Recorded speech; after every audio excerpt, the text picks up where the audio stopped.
Why did I like this kind of weird, trashy slasher movie? Did my brain get lost in those 100-acre woods as well? Hello Flickering Myth family and welcome to our channel. My name is EJ and our trek down this year's wild year for horror films, we have another one to talk about. Yes, the sequel to the Winnie-the-Pooh slasher movie is here and we have to dive into all things Winnie-the-Pooh Blood and Honey 2. We are here with the second installment of the Twisted Childhood universe. Think of it as like the MCU, but for stories that we knew growing up. Maybe adaptations that we once knew as Disney stories that are going back to the roots, going back to the books that started it all. And goodness, wow, whoa, what are we doing here? Like, I am truly amazed that we're going to be seeing like Peter Pan and all these iconic stories adapted for the screen through this horror lens, but it all kicked off with Winnie-the-Pooh, Blood and Honey, and now with its sequel, Blood and Honey 2, I have to say, I'm overall impressed with this. I'm not going to claim this is a great film. I don't want you all thinking that I am, like, blowing steam up this movie's butt just for some clout, just to look cool on the internet, but I found myself surprisingly intrigued by this movie. I thought Blood and Honey, the first entry, was fine. It was super micro budget slasher movie, and I see 100 of those a year. I get sent those all the time, and I'm usually pretty respectful to horror films, especially working within their budgets. So when I found out Blood and Honey 2 had a bigger budget, I had a higher expectations for it. I was expecting, the typical story that we got, the typical thrilling, gory, crazy stuff that we saw, but it should be a bit more polished. It should have a bit more of a cleaner edge to it, and surprisingly, it did. The overall aesthetic of the movie has improved. I would compare this now to the first Terrifier movie. If you remember how that movie looked, it's still micro, low-budget horror filmmaking, but in the grand scheme of things, it looks better. The gore is a little bit stronger. The acting is still the acting, but look, the sets, the cinematography, the special effects, the costuming, all of that has definitely improved, which is all I wanted from this movie. Did I expect this to have a thrilling plot? No, the story is still like bare bones minimum just to be able to get you from one kill to another. What? I can't believe we're really doing this right now. I did not expect the script department to change, though maybe with bigger budgets we can hire a stronger writer, maybe just to overlook some things. But yeah, overall, I like what Blood and Honey had to offer. I thought this was incredibly gory and graphic. It's a little too mean-spirited for me. It's kind of why I don't really like the Terrifier movies. It's kind of why I got out of brutal slasher films. Like, again, I'm from the time of, like, August Underground Mortem, Martyrs, Inside, Ichi the Killer, Tokyo Gore Police. I can handle gore and graphic content. It's not really offensive to me, but I'm a bit tired of it. I feel like these movies get a bit mean-spirited, and this movie is definitely mean. The intro of this movie, it's just so graphic and in your face that I'm like, okay, like, if this had a stronger plot, a stronger story, better characters for me to sink my teeth into, I could probably excuse the very hard-hitting gore, graphic content, overall violent tone. It could probably be a bit more digestible if I had more characters to get into. That's why I like the movie Martyrs. I think that is one of the grossest, hard-hitting, in-your-face movies, but I cared about the characters. I felt more emotional attachment than I do these people. So by the time they're getting killed, I'm like, I don't care about this person, but they're getting like brutally murdered in front of my face, and I'm like, oh, this is gross. Good gore, but I don't care. That's one of my only major complaints about this. Before we get into the nitty-gritty, breaking down the details, talking about the plot, yes, there is enough to break down here. There's some twists, turns, like I mentioned before. I want to give this a suggestion, or, put this into the universe for people who liked, remember the movie Lay to Rest? Who loved Hatchet, Wrong Turn, Terrifier. If those kind of gory 2000s movies really work for you, then I think Blood and Honey is going to whet your appetite. It's going to give you a little bit of what you wanted from those movies, because we've moved far away from those type of slashers, those type of horror films. Blood and Honey 2 especially is a throwback to those kind of in-your-face, gory showcases of some of the best special effects that these artists can make, and that's going to be about it from what you get of plot or things to really, bite into, to really compel you to watch this. But if you miss gore, if you want to see a slasher movie that's a throwback to that brutal post 9/11 age, this is definitely it for you. Now, what happened in this movie? Let's find out. The Blood and Honey 2 plot.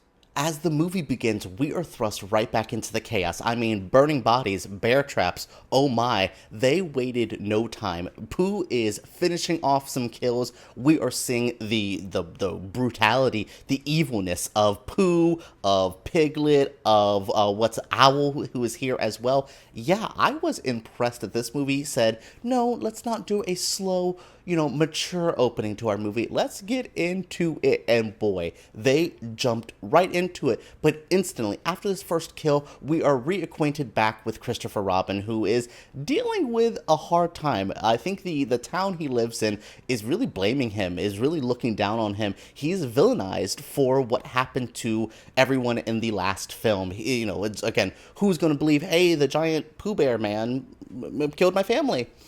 It killed everyone. Oh, no, just gonna blame me. And that's kind of what they settle on. But this movie, we do see Christopher Robin kind of exploring his trauma, deep-rooted trauma. I'm thinking of Jamie Lee Curtis saying the word trauma throughout that entire Halloween press tour. It's a movie about trauma. It's a movie about trauma. The movie is about trauma. That's Christopher Robin's life. He is going through it, but he's working out some of that. He's talking to a therapist who unlocks some memories. He's seeing what happened to his younger brother, his twin brother, when he was a child, and what that leads into. We'll talk about that in a moment.